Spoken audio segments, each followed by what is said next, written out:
Is part of the application, best of your knowledge, are they wanting to go back to household? Do they been construction? I think they do want to go back to household. I think they do want to do that. They weren't allowed by the state 10 years ago because the state determined that there is not a necessity for more household capacity for landfills in the state. If you produce your garbage, if you live in Wright County and produce garbage at your home, that cannot go to the landfill in Wright County. That's prohibited from going there because the state has determined through their process years back that there's plenty of landfills in the state that they don't need to take that kind of garbage there, so they never permitted them to take it there. So the garbage that's going there is either construction, demolition, or you know, business-like material, special waste, industrial waste, special waste, and land, you know, construction type materials is what can go there. In their new facility, from what I understand, they desire to get what's called a certificate of need for mixed municipal solid waste, which is what you and I put in the garbage can over there at home. And they want to get a certificate of need for that, which means there's a need for it, and therefore they should get a permit to do it and that sort of thing. The state does that. The state grants those or denies those, but right now they don't have one. Have you any idea, Pat, of how much what is taken right now comes from outside of Wright County? Well, you know, I don't want to be speculating, but I'd guess 90%. I don't know. Any neighbors that, Kevin, you've been out, you think 90% from out of the county is a fair assessment? Probably. Well, I don't know the specifics, but it's probably in the high end. Well, we don't want to preach in a corner. Yeah, 90, no, but I mean, that's the fact. I mean, I'm guessing 90% of maybe it comes from outside of the county. But 100% of Wright County's household waste goes outside the county. Correct. Anything that's landfill or processed would go outside the county. The only thing that, I mean, is going to get handled here is if it's like, you know, like a yard waste product or a recycled commodity that gets handled here. Otherwise, it's probably going to go to, there's one down in McLeod, Elk River landfill. Then there's an Elk River burner too, where stuff will go to the incinerator in Elk River as well. They're probably the three main places where our solid waste would go, I'd guess. The Twins Ballpark incinerator? I don't think ours heads that way. You know, they get the Minneapolis stuff. I don't think head that way. If it's being incinerated from Wright County, it's probably going to Elk River. That's what you're saying. Probably going to Elk River on Highway 10. They heat the field with their garbage. But other questions? Yes. Say, I heard a while back about the law enforcement center jail, that we built capacity to bring prisoners from Hennepin County and other areas in order to bring a little revenue into the county. I'm just curious, is that happening? Is that the plan? Is that just a rumor that's floating out there? Well, the jail's been up and running for a while. So. I should have. You know, I don't know that we necessarily built it to house inmates, but it was available to do. There's enough there. But when we built the facility, we built it for 326 beds. I will tell you that there were people in the Sheriff's Department administration that wanted it to be 450, and I fought like a dog to keep it lower myself, and ultimately we kept it at 326. But you know, when we started building it, actually for a long time, the county board for a long time held back on building a jail, and this is why we did, because Sherburne County's got a large facility over there. So we were renting from Sherburne County.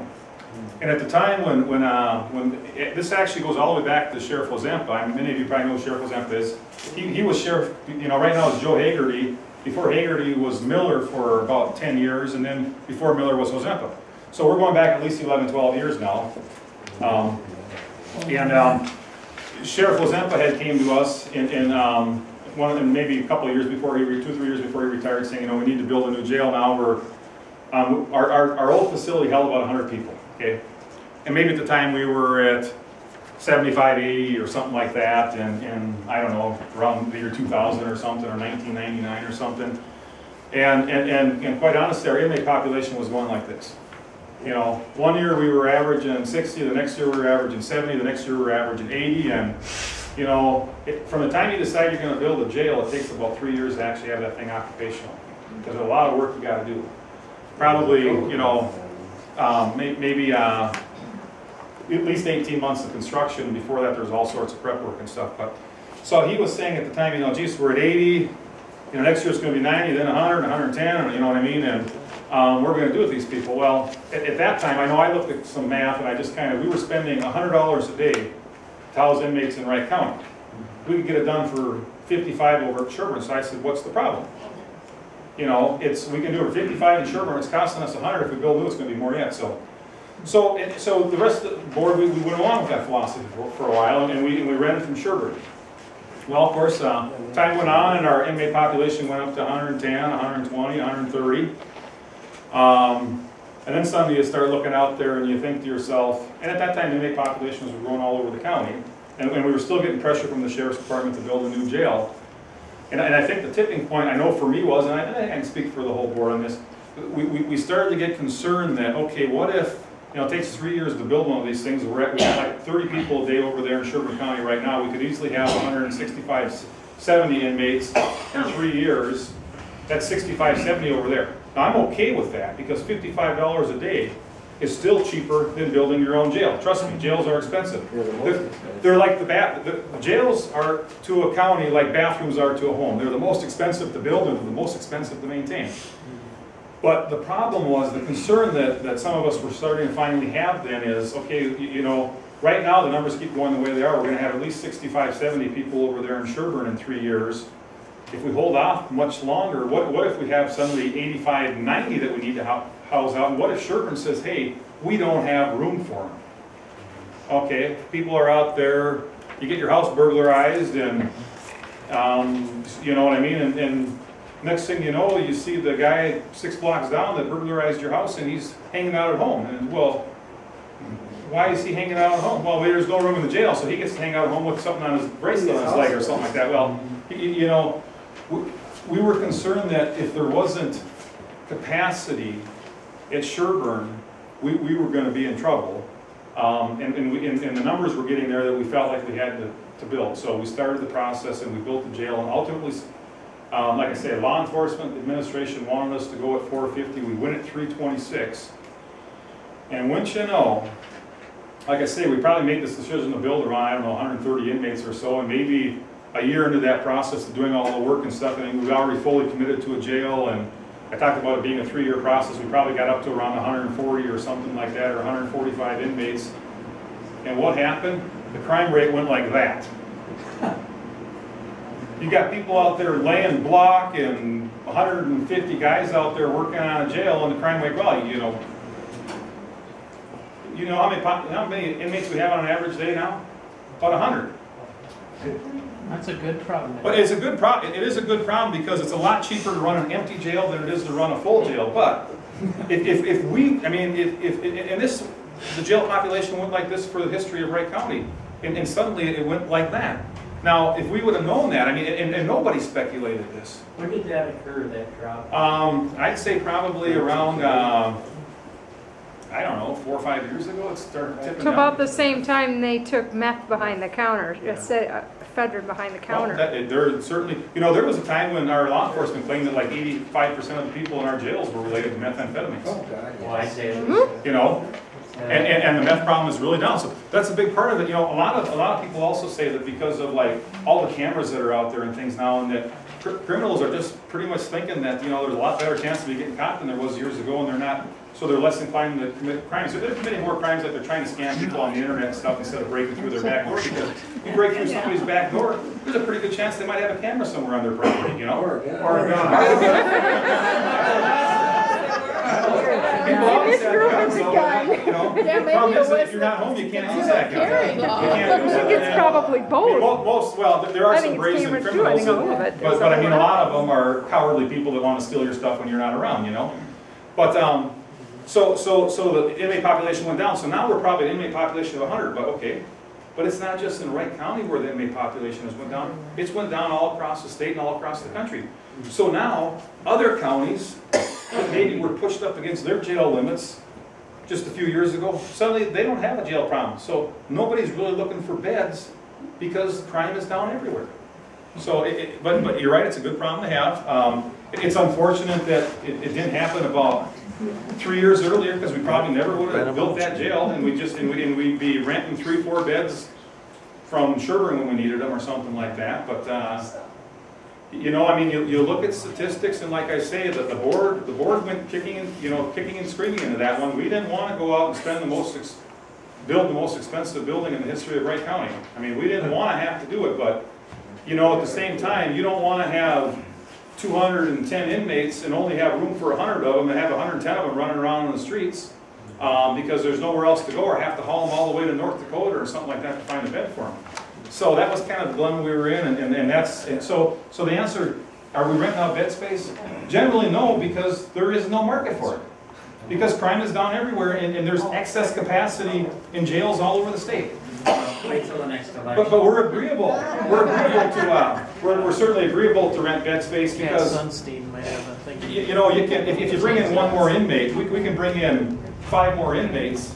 We don't have to hire any more staff. You know what I mean? All you got to do, you got to feed them. I think their meals are what, like $1.25 a meal or something like that. So you're talking about $3.75 for their food and you know, maybe 50 cents for lunch. You may be talking $5 to have them there or something like that a day, and you get 55. So it's a good deal. Yeah, and like I said, the price of the food is cheap. It's less than I pay for my kids' school lunch, I can tell you that. So it's maybe I don't know if it's $1.25 or what it is, but it's pretty reasonable. It's not as low as Joe Ohio has down in Nevada, but I've eaten the food because the board went over there. We want to see what they. You wouldn't want to eat the food. In fact, interestingly enough, Do they give them insure? we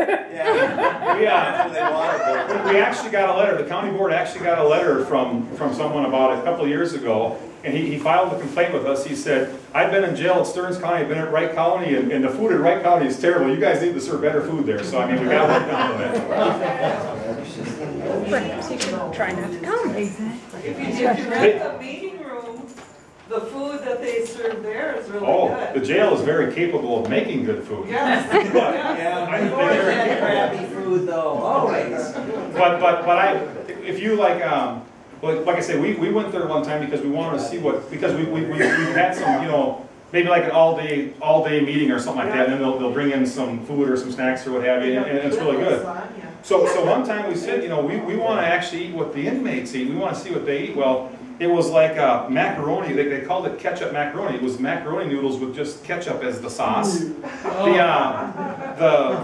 juice was like sugar water. It'd be like lemonade but without the lemon. It was just like sugar water. I mean, trust me, you don't want to eat it. I mean, if maybe some people's standards, maybe it's good because maybe I don't know, but I volunteer in the jail, and so I've talked with a lot of different inmates there, and if you ask them whether they want to be in Wright County or Hennepin County, they want to be in Wright County.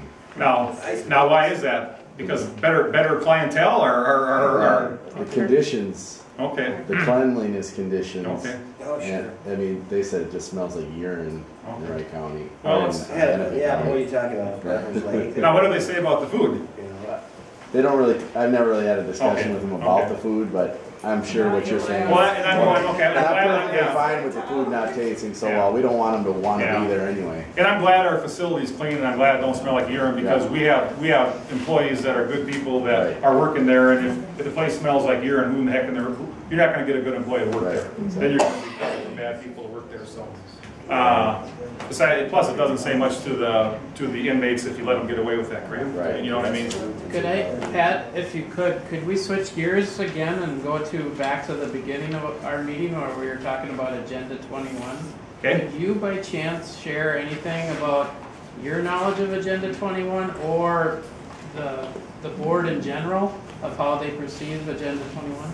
Quite frankly, this was my first meeting of Agenda 20. You know, I've heard the term used a couple times, but I guess I have no concept of what it meant. Okay. So like nobody's presented it to us, or that sort of thing, as something that be a part of, or you want to, I mean, They don't necessarily call it that though. It's known by other names. I mean, they won't come in and say this is agenda